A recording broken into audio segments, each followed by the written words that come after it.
I'll tell you who I am. As to whether or not you believe who I am or not is up to you.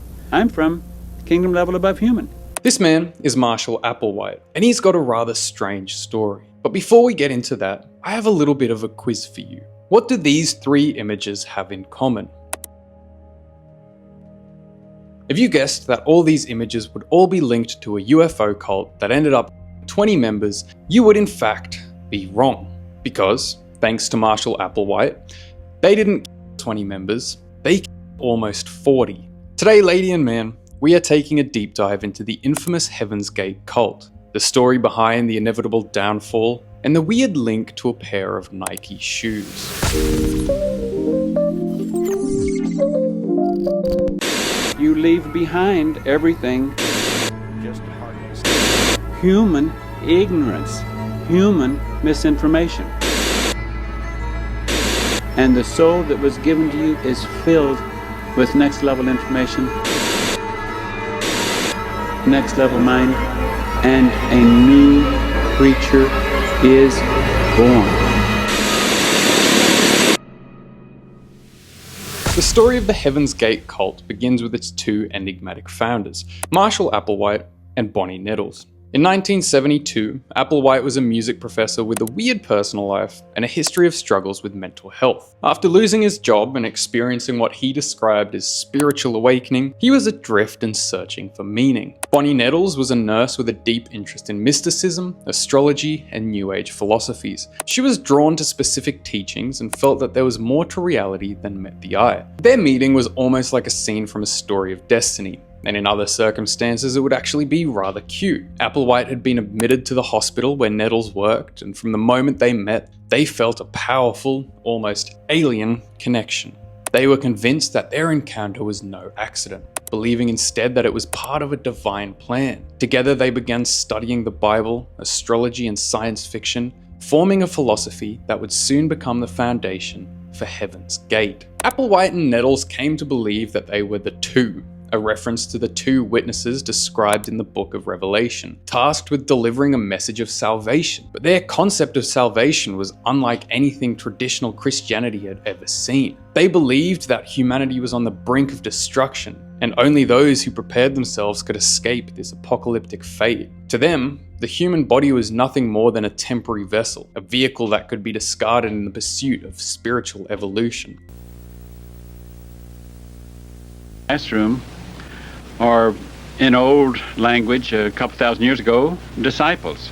Those who are trying to prepare themselves for entry into the evolutionary level above human, synonymous with the kingdom of God, the kingdom of heaven. They spoke of ascension, transcendence, and a place that they called the next level, a realm beyond the physical world where death and suffering would be no more.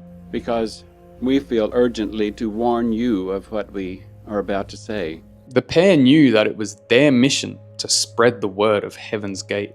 So, in 1975, the pair began holding public meetings, sharing their unique message under the names Bo and Pete. They promised salvation to anyone who would follow them, offering a path to escape the inevitable destruction of Earth and join them in the next level. It sounds like an early 2000s Dorito ad or something. Join us in the next level. Now I know what you're thinking. Who the f would fall for this? Weirdly, their message actually resonated. Lots of people fell for it, and these people abandoned their jobs, families, and identities. They adopted new names and they gave up their possessions. I'm not saying I'm brainwashed. But from now on, I want you guys to refer to me as Spoon Guy the Astronomical, and I'll be giving away all my possessions in my next video. Make sure you subscribe so you can win a PS5. Applewhite and Nettles organized the group into a mobile community that traveled across the country, living off donations and camping in rural areas. They existed on the fringes of society, completely cut off from the world they once knew. But this dedication would only deepen over time, taking the group to even darker and really f***ed up places.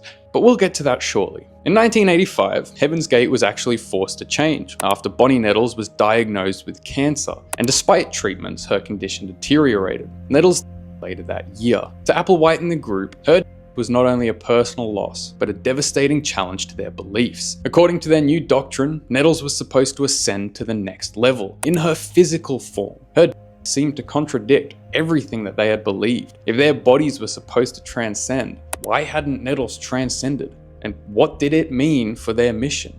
So, Applewhite was forced to reevaluate his teachings. He told the group that Nettles' spirit had moved on to the next level, and that their physical bodies were not, in fact, required for ascension. Instead, he claimed that they would leave their bodies behind as a necessary step in the transformation. And it requires that you, if you move into that evolutionary kingdom, that you leave behind everything of human ways. Her, he said, was merely a part of the divine plan, a message that they would need to shed their earthly forms to reach the next level. From that point forward, Heaven's Gate became more secretive, more radical, and Applewhite took on a near divine role among his followers. He saw himself as a messenger from beyond, chosen to lead his followers to a higher existence. By the 1990s, Heaven's Gate had become a controlled, isolated community, living under strict discipline. Members followed a lifestyle that was designed to free them from human weaknesses and desires. They lived communally, cut off from the world, and followed an exacting daily schedule that Applewhite controlled. They dressed in similar clothing, shaved their heads, and rejected personal names, opting instead for names like Tlodi and Jawodni. Wadni? I don't know, I can't pronounce that shit. Each member's name had to end with Odi or Odi, a suffix that Applewhite claimed marked them as chosen for the next level. Their doctrine centered on renouncing all aspects of humanity. Earthly attachments were seen as chains that held them back, and Applewhite taught that they must rid themselves of every desire, emotion, and attachment to reach the next level. Sounds a lot like those awful Instagram lifestyle courses. This extended not just to possessions, but to relationships, identities, and even members were required to practice celibacy, believing that sexual urges were an earthly distraction that would prevent them from ascending to, say it with me guys, the next level. Applewhite actually ended up castrating himself as a testament to his commitment, and several male members followed his lead, sacrificing everything in a grim act of loyalty. They desired to have their vehicles neutered. And I'm one of those students that did that. And I can't tell you how free that has made me feel. I've been here long enough from the time I had that operation to know the freedom that it offers me. For those of you who don't know what castration is, you can look it up. I would prefer for this video to stay monetized. Despite the restrictions, members weirdly stayed. They truly believed that they were special, that they had been chosen by a higher power to escape the earth and its endless suffering. For them, Applewhite wasn't just a man, he was a spiritual leader, a guide who would lead them to a paradise beyond human comprehension. In the 1990s, Applewhite got a bit bored with his normal teachings, so he decided it was time to incorporate extraterrestrial elements into his doctrine, claiming that humanity was on the brink of an apocalyptic recycling that would soon destroy the earth. He warned that only those who had prepared themselves by following his teachings would be able to escape. This is the 29th of September, 1996. To try to just put it as briefly as I can put it and as clearly as I can put it, this planet is about to be recycled. The group believed that their salvation would come in the form of a spaceship, one that would transport them to the next level. Okay, enough of this backstory. Time to get into what you have all been waiting for. Time to get in to the nitty-gritty.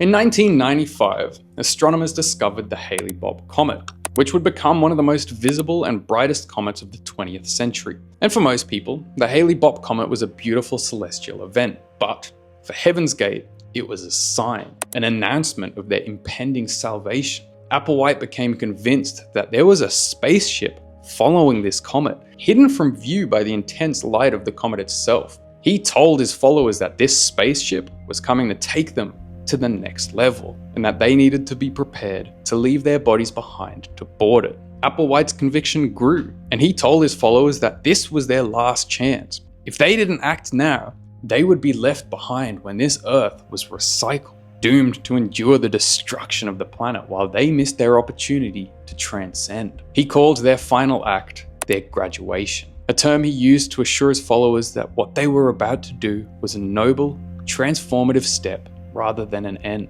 Lead you into that kingdom level above human. That can't happen unless you leave the human world that you're in and come and follow me. In early 1997, Applewhite delivered his final message to his followers. He told them that the time had come to shed their earthly vehicles and ascend to the next level. This would be their last chance, their only opportunity to escape the coming apocalypse. Applewhite recorded a series of farewell videos. In these final messages, he explained that their deaths were not a tragedy. They were a necessary transition. To his followers, this was a joyous occasion, a graduation from their flawed earthly bodies to a perfect eternal existence in the stars.